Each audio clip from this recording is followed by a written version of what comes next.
करते हैं आप सभी का हम अपने YouTube channel unique study with Bittu Roy और शुरू कर रहे हैं आज से एक नया बुक जिसका नया चैप्टर शुरू कर रहे हैं। बुक का नाम है इकोनॉमिक्स।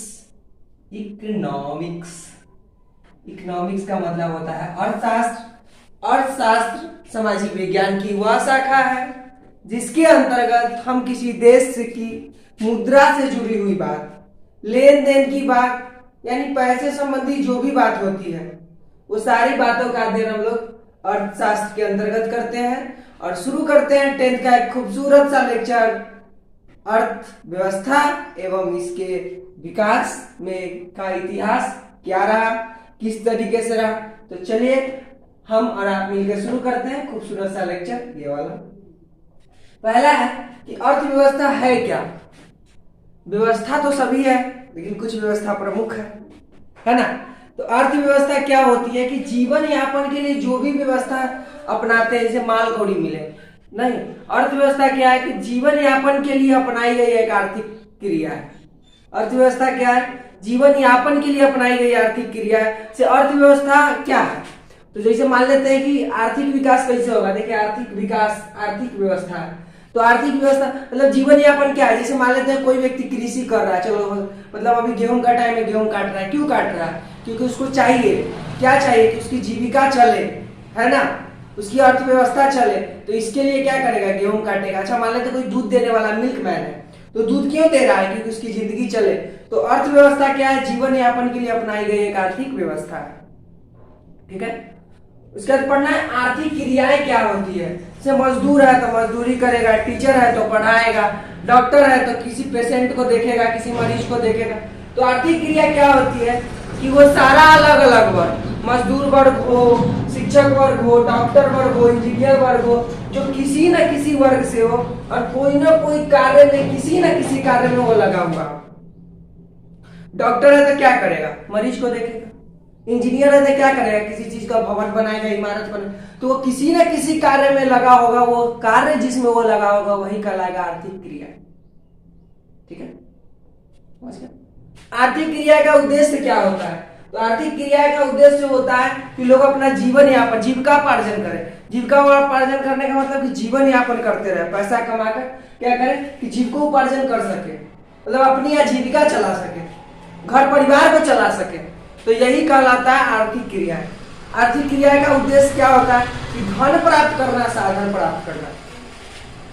कि धन प्राप्त करेंगे तब ये जिंदगी चलेगा, नहीं तो कुछ होने वाला है नहीं, है ना। तो जीविकोपार्जन आर्थिक क्रिया में इसलिए करते हैं धन भी मिले या काम भी बने, है ना, इसके लिए करते हैं, है ना। जैसे काम एगो रहेगा, सब अलग अलग फायदा देता है, उसी तरह की बात। अब उत्पादन के लिए 4 गो प्रमुख चीज चाहिए। क्या क्या? तो भूमि, पूंजी, श्रम और संगठन। जैसे मान लेते हैं आपको कोई घर बनाना है तो क्या क्या चाहिए? पहला तो भूमि होना चाहिए, दूसरा आपके पास पैसा होना चाहिए, तीसरा आपके पास मेहनत करने वाला व्यक्ति होना चाहिए, चौथा किसी संगठन से जुड़ा होना चाहिए। यही संगठन। तो वो किस संगठन से आएगा? मजदूर के संगठन से आएगा, है ना। तो किसी भी चीज का उत्पादन करने के लिए 4 गो चीज चाहिए। भूमि, बोलिए, पूंजी, श्रम और संगठन।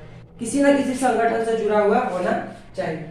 अर्थव्यवस्था के कुछ प्रकार होते हैं, 2 तरह के होते हैं। एक होते हैं स्वामित्व के आधार पर, एक होते हैं विकास के आधार।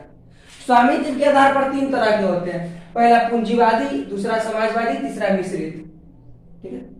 ये 3 तरह के होते हैं। विकास के आधार पर 2, विकसित अर्थव्यवस्था, विकासशील अर्थव्यवस्था। पूंजीवादी अर्थव्यवस्था क्या होता है? इस अर्थव्यवस्था में उत्पादन और क्या होता है, संपत्ति का अधिकार कुछ व्यक्तियों के हाथ में होता है। जैसे मान लेते हैं कि आपके पास क्या है, गर्मी काफी बढ़ चुकी है, नहीं क्या है कि उत्पादन के साधन, जैसे घर है तो वो आपका अपना संसाधन है। तो ये था पूंजीवादी अर्थव्यवस्था। नहीं, पूंजीवादी अर्थव्यवस्था अमेरिका, कनाडा, ब्रिटेन, ये सब क्षेत्रों में ज्यादा चलता है और सरकार कुछ हस्तक्षेप नहीं कर सकती। आपका कार्य है, मन है तो किसी को दीजिए, मन नहीं है तो नहीं दीजिए। तो पूंजीवादी अर्थव्यवस्था में क्या होता है कि पूंजी जो अर्थव्यवस्था होती है, जो आपके पास सामान होता है, उसका मालिक आप स्वयं होते हैं। आप अपने संपत्ति का मालिक स्वयं होते हैं और इसमें सरकार कुछ हस्तक्षेप नहीं करेगी। ठीक है। दूसरा होता है समाजवादी अर्थव्यवस्था। समाजवादी अर्थव्यवस्था क्या होती है कि कि उत्पादन के सभी साधन सरकार के अधीन होते हैं, यानी सरकार सामाजिक कल्याण के लिए इस तरह के कार्य को शुरू करती है या संचालित करती है। तो समाजवादी अर्थव्यवस्था ऐसी अर्थव्यवस्था जिस सारे समाज के लिए हो। मिश्रित अर्थव्यवस्था जिसमें पूंजीवादी भी सम्मिलित हो और मिश्रित भी क्या होता है, समाजवादी भी सम्मिलित, दोनों का सम्मिलित है तो मिश्रित अर्थव्यवस्था कहलाएगी। से भारत में चलता है, इंग्लैंड में चलता है, इसमें दोनों में काम करेगा, सार्वजनिक क्षेत्र में भी करेगा, निजी क्षेत्र में भी करेगा। अब सिंपल सा बात है, तो पूंजीवादी है तो निजी में करेगा, समाजवादी है तो सार्वजनिक में करेगा, ठीक है, करवे करेगा, दूसरा कोई उपाय नहीं। कहाँ ज्यादा होता है, भारत और इंग्लैंड। सबसे अच्छा मिश्रित व्यवस्था का उदाहरण है भारत भी है। और विकास के आधार पर कितना होता है, दो, विकसित और विकासशील अर्थव्यवस्था। वह देश जिसकी राष्ट्रीय आय प्रति व्यक्ति आय ज्यादा हो, है ना, उसको बोलेंगे विकसित, और जिसकी कम हो उसको बोलेंगे विकासशील अर्थव्यवस्था, ठीक है। फिर से समझ लीजिए, पूंजीवादी अर्थव्यवस्था, पूंजी उत्पादन और संपत्ति पर सिर्फ एक व्यक्ति का अधिकार होगा, कुछ व्यक्ति का। समाजवादी में एग्जाम्पल जो विकसित देश है, अमेरिका, ब्रिटेन, जापान, कनाडा, ठीक है। समाजवादी में समाज के लिए होगा और मिश्रित में दोनों के लिए होगा, पूंजीवादी के लिए भी और समाजवादी के लिए, ठीक है। ठीक है, कल इससे आगे पढ़ाएंगे। ऑल द वेरी बेस्ट, चाहिए पढ़ाई करते रहिए।